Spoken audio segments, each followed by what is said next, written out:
अस्सलाम वालेकुम स्टूडेंट्स। इस स्पेसिफिक वीडियो लेसन में हम स्प्रिंग 2022 का क्वेश्चन नंबर 7 देखेंगे। और स्पेसिफिकली ये क्वेश्चन जो है वो हेजिंग के एरिया से है, जहाँ पर मुझे जो है वो फॉरेन करेंसी की हेजिंग करनी है। तो चलें इस क्वेश्चन को पढ़ते हैं और सॉल्व करते हैं। क्वेश्चन में लिखा हुआ है, Shaheen limited SL is engaged in manufacturing and selling textile products. एक कंपनी टेक्सटाइल प्रोडक्ट्स की मैन्युफैक्चरिंग और सेलिंग में इन्वॉल्व है। SL procures the material locally, वो लोकली मटेरियल खरीद लेते हैं, यानी कि उसमें कोई फॉरेन करेंसी का अमल दखल नहीं है। Which is then manufactured and exported to customers.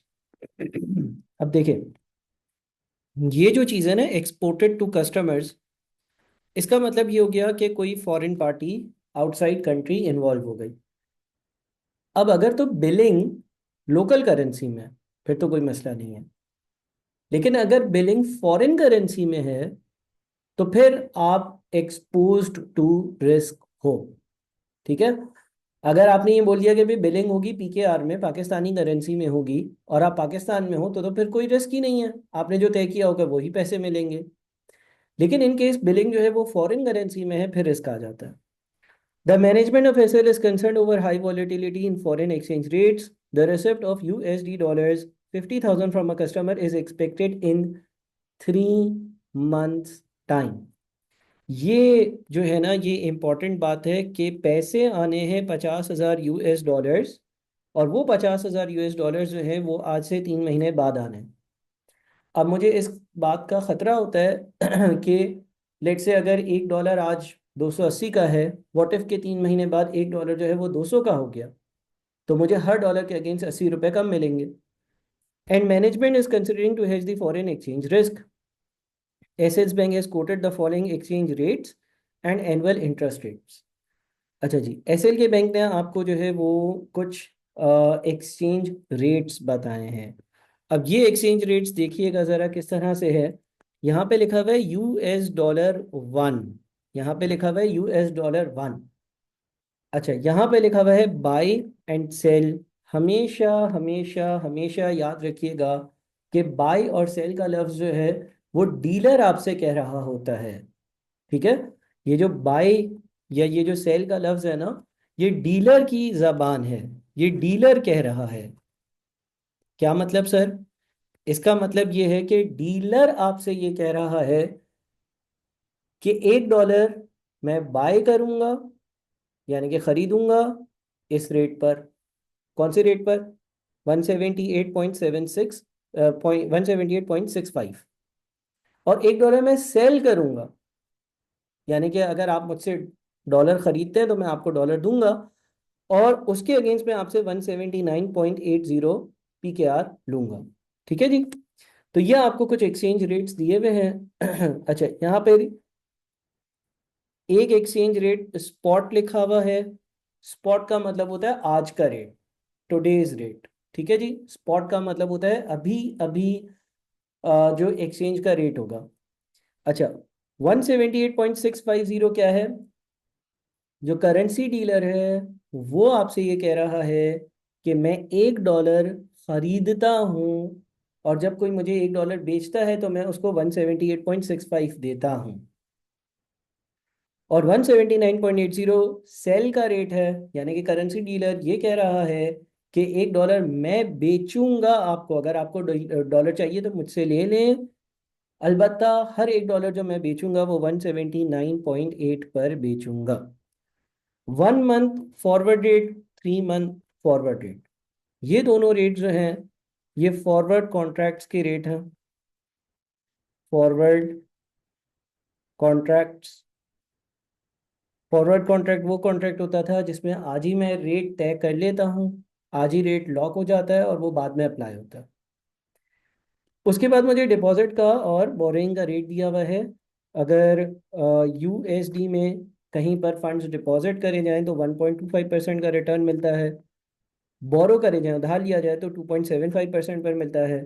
अगर पीकेआर में डिपॉजिट किया जाए पैसा तो 6.75% का रिटर्न मिलता है डिपॉजिट करने पर। और अगर उधार लिया जाए यानी कि पैसे बोरो करे जाएं तो 9.75% का रेट अप्लाई होता है। सवाल की रिक्वायरमेंट थी, determine which of the following options would be more beneficial for SL. SL के लिए इसमें से कौन सा ऑप्शन सबसे ज़्यादा फायदेमंद है? ए या पहला पार्ट है hedging through forward contract. Forward contract में आप बैंक से आज ही फ्यूचर के किसी दिन का एप्लीकेबल रेट जो है वो तय कर लेते हो, लॉक कर लेते हो, और फिर बैंक जो है वो उसी रेट पर आपसे जो है वो करेंसी को एक्सचेंज करता है। तो अगर मैं पार्ट ए सॉल्व करूं जो कि है फॉरवर्ड कॉन्ट्रैक्ट के हिसाब से, फॉरवर्ड कॉन्ट्रैक्ट के हिसाब से तो होगा कुछ इस तरह से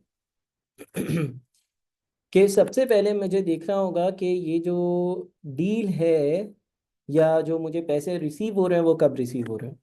$50,000 रिसीव हो रहे हैं आज से 3 महीने बाद, आज से 3 महीने बाद, यानी कि 3 महीने बाद $50,000 आएंगे और उन $50,000 को मैं पीकेआर में कन्वर्ट करूंगा। इस लिहाज से 1 मंथ फॉरवर्ड कॉन्ट्रैक्ट जो है ना वो मेरे लिए वायबल ही नहीं है। 1 मंथ फॉरवर्ड कॉन्ट्रैक्ट का मतलब तो ये हो गया कि आज से 1 महीने बाद का रेट हो। तो मैं जाऊंगा किसके लिए? 3 मंथ के फॉरवर्ड कॉन्ट्रैक्ट्स के लिए जाऊंगा। अच्छा, अब मुझे जो है वो डॉलर्स 50,000 बाहर से आएंगे, मैं डीलर के पास जाकर उसको $50,000 दूंगा और बोलूंगा मुझे पीकेआर दो, यानी कि मैं उसको यूएस डॉलर्स बेच रहा हूं और वो मुझसे यूएस डॉलर्स 50,000 यूएस डॉलर्स खरीद रहा है। वो मुझसे 50,000 यूएस डॉलर्स खरीद रहा है और उसके अगेंस्ट मुझे पीकेआर दे रहा है। तो इसका मतलब ये हो गया कि जो एप्लीकेबल हमारे सवाल के हिसाब से फॉरवर्ड कॉन्ट्रैक्ट का रेट है वो 177.555 है। 177.555 यूएस डॉलर्स का बाई रेट है 3 मंथ फॉरवर्ड कॉन्ट्रैक्ट का। यानी कि आज मैंने एक एग्रीमेंट कर लिया कि 3 महीने बाद मैं आऊँगा और आपको मैं डॉलर्स दूंगा और डॉलर्स के अगेंस्ट आप मुझे पीकेआर देंगे और जो एप्लीकेबल रेट होगा वो 177.555 पीकेआर होगा। तो अगर मैं फॉरवर्ड कॉन्ट्रैक्ट का आउटकम देखूं तो मैं डीलर के पास $50,000 लेकर जाऊंगा, हर डॉलर के अगेंस्ट वो मुझे 177.555 पीकेआर देंगे। सो ये देख लेते हैं कि कितना बनता है।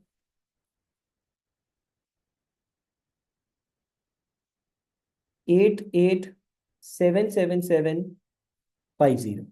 ठीक है जी, 88,777,50 ये अमाउंट बन जाती है पीकेआर में, जो अगर मैंने फॉरवर्ड कॉन्ट्रैक्ट कर लिया ना तो मुझे मिलेगी। ठीक है, फॉरवर्ड कॉन्ट्रैक्ट में रेट लॉक हो जाता है, तय हो जाता है, और फिर चाहे उस दिन का स्पॉट रेट कुछ भी हो, उस दिन का स्पॉट रेट कुछ भी हो, इस स्पेसिफिक डिसाइडेड लॉक्ड रेट पर ट्रांजैक्शन कंडक्ट होगी। उस दिन स्पॉट रेट डिफरेंट भी हो सकता है ना, स्पॉट तो उस दिन का रेट होता है। अच्छा जी, उसके बाद है hedging through money market. Money market में दो आपके पास चीज़ें हैं, एक रिसिप्ट्स वाला केस है जिसमें पैसे मिलने होते हैं उसकी हेजिंग, और एक पेमेंट्स वाला केस होता है कि जिसमें आपको पैसे पे करने होते हैं। मनी मार्केट हेज जो है वो हमने सेपरेटली भी एक दो सवालों में देखा है। तो मनी मार्केट हेज में अब यहाँ पर क्या है, यहाँ पर $50,000 रिसीव हो रहे हैं मुझे आज से 3 महीने बाद। तो मैं क्या करूँगा, मैं जो है वो आज यूएस डॉलर्स बोरो कर लूँगा और इतने बोरो करूँगा कि वो और उसका इंटरेस्ट 3 महीने बाद 50,000 हो, और जैसे ही मुझे डॉलर्स आए ना मैं उसकी पेमेंट कर दूँ। अच्छा देखिए, मनी मार्केट हेज का प्राइम फोकस क्या होता है? मनी मार्केट हेज का प्राइम फोकस ये होता है कि फ्यूचर का आप हेजिंग कर रहे हो ना, यानी कि आपको डर लग रहा है कि फ्यूचर का एक्सचेंज रेट अनफेवरेबल होगा। तो मनी मार्केट हेज ये कहता है कि कोशिश करो कि आज एक्सचेंज हो जाए, यानी कि आज का जो स्पॉट रेट है ना उस पर करेंसी का एक्सचेंज हो जाए। अब सर ये कैसे पॉसिबल है, मेरे पास तो 50,000 यूएस डॉलर्स आने हैं लेकिन आज से 3 महीने बाद आने हैं। मैं आज कैसे 50,000 यूएस डॉलर्स को लोकल करेंसी या पीकेआर में कन्वर्ट कर दूं? तो मनी मार्केट हेज ये कहता है कि तुम बोरोइंग और डिपॉजिट्स का सहारा लेकर जो तुम्हें फ्यूचर में 50,000 डॉलर्स आने हैं उसको आज की अमाउंट में कन्वर्ट कर कर किसी तरह से आप पीकेआर में ले आओ। तो अब मुझे देखिए क्या होना है, मुझे 3 महीने बाद, ये मनी मार्केट हेज का रिसिप्ट्स वाला केस है, पेमेंट और रिसिप्ट्स वाले केस के स्टेप्स भी मैंने आपको लिखवाए हैं। मुझे आज से 3 महीने बाद 50,000 डॉलर्स रिसीव होने हैं। मैं क्या करूंगा, मैं आज उधार ले लूंगा, लेकिन मैं उधार 50,000 डॉलर्स का नहीं लूंगा, मैं उधार 50,000 डॉलर से कम लूंगा। इतना उधार लूंगा कि 3 महीने का वो उधार यानी कि लोन और उस पर लगने वाला इंटरेस्ट 50,000 के बराबर हो, और जैसे ही 50,000 मुझे आए उससे मैं ये लोन और इंटरेस्ट पे कर दूं। तो मैं यूज करता हूँ P is equals to S divided by 1 + RP। Future में मुझे 50,000 रुपये रिसीव होंगे, उसके अगेंस्ट आज मैं कितना उधार ले लूँ, 1 प्लस जो मेरा यूएस डॉलर्स का बोरिंग रेट है वो 2.75% है, मल्टीप्लाइड बाई 3/12। ठीक है जी, ये देखते हैं क्या बनता है। अच्छा, 3/12 क्यों है?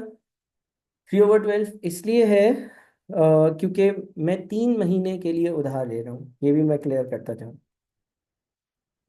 ये आ रहा है 49659 कर लेते हैं, ठीक है। 49659, 49659। वापस से समझिएगा, मुझे आज से 3 महीने बाद 50,000 डॉलर्स आने हैं। मैं आज 49659 का उधार ले लेता हूँ। 3 महीने बाद ये उधार और इस पे लगने वाला जो इंटरेस्ट होगा वो 50,000 बनेगा, और जैसे ही मुझे एक हाथ से 50,000 आएंगे, मैं जिस बैंक से मैंने बोरिंग करी है उसको वो 50,000 दे दूंगा, तो मेरा लोन और उसका इंटरेस्ट 3 महीने का सब कुछ पे ऑफ हो जाएगा। इससे फायदा क्या हुआ, इससे फायदा ये हुआ कि मेरे पास आज डॉलर्स आ गए। ठीक है, आज के दिन आ गए। ये स्टेप नंबर 1 था। स्टेप नंबर 2 जो प्राइम पर्पस था वो ये था कि अगर आपके पास आज ही डॉलर्स आ गए तो आज ही पाकिस्तानी करेंसी में इसको कन्वर्ट करवा लें, क्योंकि हमें इस बात का डर है कि करेंसी जो है वो हमारे हक में मूव फॉरवर्ड नहीं करेगी। यानी कि अब दूसरा जो स्टेप होगा वो होगा कन्वर्ट इनटू पीकेआर। अब कन्वर्जन कैसे होगी? कन्वर्जन के लिए स्पॉट रेट, मैं डीलर के पास जाऊंगा 49659 यूएस डॉलर्स लेकर, वो हर डॉलर मुझसे आज खरीदेगा 178.650 पे। ठीक है, मैं उसके पास 49659 डॉलर्स लेकर जाऊंगा, उसको बोलूंगा ये 49659 डॉलर्स रखो, इसके अगेंस्ट मुझे मेरी लोकल करेंसी यानी कि पीकेआर दे दो। तो वो 178.650 पर कन्वर्जन करेगा। दो तरीके हैं इस रेट को याद रखने के। नंबर 1, ऊपर बाई लिखा हुआ है, यूएस डॉलर बाई का मतलब ये है कि डीलर कितने में आपसे यूएस डॉलर्स खरीदेगा, ये लिखा हुआ है। Number 2, dealer will always take advantage, dealer हमेशा फायदा लेगा। अब जिस तरह से यहाँ पर दो रेट्स लिखे हुए हैं, एक है 178.65 और एक है 179.80, और आप भूल जाओ एग्जाम में कि कौन सा रेट लेना है, तो आप वो रेट ले लेना जिसमें डीलर को ज़्यादा फायदा हो रहा है। अब देखिए यहाँ पर 178.65 इसलिए लिया क्योंकि हर यूएस डॉलर्स के अगेंस्ट डीलर मुझे कम पीकेआर दे रहा है, और कम पीकेआर कौन से, 178.65। सो 49659 मल्टीप्लाइड बाई 178.65, ये बनता है 8871,580। 8871,580। मैंने आज ही डॉलर्स को पीकेआर में कन्वर्ट कर लिया। अब इससे मुझे जो फायदा हुआ वो ये हुआ कि मुझे पीकेआर आज ही मिल गए। मनी मार्केट हेज से फायदा ये होता है कि मुझे पीकेआर 3 महीने बाद नहीं, आज ही मिल गए। अब अगर आज मिल गए तो मैं ये भी देखता हूँ कि इसको मैं 3 महीने के लिए इन्वेस्ट भी तो कर सकता हूँ। भाई एक जगह पर मैं अगर इंटरेस्ट दे रहा हूँ, 3 महीने पहले पैसे हासिल कर कर इंटरेस्ट दे रहा हूँ, तो यहाँ पर 3 महीने पहले पैसे हासिल कर कर इसको डिपॉजिट कर कर कुछ कमाया भी जा सकता है, या ऊपर वाले लोन को सेट ऑफ भी किया जा सकता है। अब ये जब मैं डिपॉजिट करूंगा तो मैं पाकिस्तान में करूंगा, डिपॉजिट करूंगा तो रिटर्न आएगा और रेट है 6.75%। सो अब हम क्या करेंगे, S is equals to P multiplied by 1 + RT लगाएंगे, तो ये आ जाएगा 8871 580 मल्टीप्लाइड बाई 1 + 6.75% या 6.75 कर लेते हैं, डिवाइडेड बाई 100 मल्टीप्लाइड बाई 3/12। ठीक है, तो ये क्या बनता है, 6.75 divided by 100 multiplied by 3/12 plus 1 multiplied by 8871 580, 9021 288। ठीक है, 9021 288 ये मेरा आंसर आ रहा है। चलिए एक मिनट, 9021 288। ठीक है, इसका मतलब ये है कि 50,000 US डॉलर्स के अगेंस्ट, 50,000 US डॉलर्स के अगेंस्ट मुझे, अगर मैं ये पूरा चक्कर घुमाऊं मनी मार्केट हेज का, तो 3 महीने बाद जो 50,000 US डॉलर्स मिल रहे हैं उसके अगेंस्ट मुझे 9021 288 PKR 3 महीने बाद मिलेंगे। आज नहीं, 3 महीने बाद। इसलिए क्योंकि 3 महीने के लिए आपने जो अमाउंट मिला था वो डिपॉजिट भी किया ना। सर हम डिपॉजिट ना करें तो हम एक हेजिंग की टेक्निक को दूसरे हेजिंग की टेक्निक से कंपेयर करना चाह रहे हैं, उसके लिए जो टाइम पीरियड या डेट है वो सेम होनी चाहिए। फॉरवर्ड कॉन्ट्रैक्ट में डेट 3 महीने बाद थी, लिहाजा यहाँ पर भी मैंने ये जो फंड्स आए इसको इन्वेस्ट कर दिया, 3 महीने बाद मैंने निकाले तो वो 9021 288 बन रहे हैं। अच्छा, इफेक्टिवली इसका मतलब ये हो गया कि 50,000 US डॉलर जो है ना, उसके अगेंस्ट मुझे PKR कितना मिल रहा है, 9021 288। तो इफेक्टिवली क्या रेट हुआ भाई, 50,000 US डॉलर गवाए और 9021 288 पूरा मिला। 9021 288 डिवाइडेड बाई 50,000, इफेक्टिवली 180 का रेट आ रहा है। इफेक्टिवली जो रेट आ रहा है ना वो आ रहा है PKR 180.4 पर US डॉलर। ठीक है जी, अगर मैं ये देखूं कि 50,000 US डॉलर के अगेंस्ट मुझे मनी मार्केट हेज में क्या मिल रहा है, तो ये मिल रहा है। अच्छा जी, उसके बाद फाइनली आखिरी क्या था, आखिरी था नो हेजिंग, हेजिंग ही ना करो, छोड़ दो, ना फॉरवर्ड कॉन्ट्रैक्ट करो, ना मनी मार्केट हेज करो, कुछ भी ना करो। नो हेजिंग, कोई हेजिंग अगर नहीं करता, assume that on the date of settlement of transaction spot rate is 1 US dollar is equals to 178.15। सवाल आपसे ये कहता है कि अगर मैं किसी किस्म की कोई भी हेजिंग नहीं करता तो, और 3 महीने रुकता और जाता और डीलर को जो है वो 50,000 डॉलर देता और डीलर से उसके अगेंस्ट जो है वो VKR ले लेता, तो क्या होता। तो भाई हमें ये एज्यूम करना है कि 3 महीने बाद का जो स्पॉट रेट होगा ना वो US$1 is equal to 178.15 PKR होगा।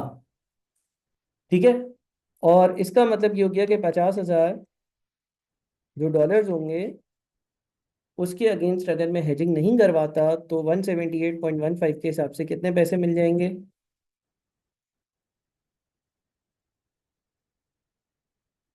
8907,500। अब आपके पास 3 आउटकम्स आ गए। अगर आप फॉरवर्ड कॉन्ट्रैक्ट करते हैं तो 8877,750। अगर आप मनी मार्केट मार्केट हेज में जाते हैं तो 9021 288। और अगर आप कुछ नहीं करते हैं तो 8907,500। सो मनी मार्केट के through, money market hedging technique के थ्रू हेजिंग करवाने से सबसे ज़्यादा फायदा नज़र आ रहा है। ठीक है जी, थैंक यू सो मच, अल्लाह हाफिज।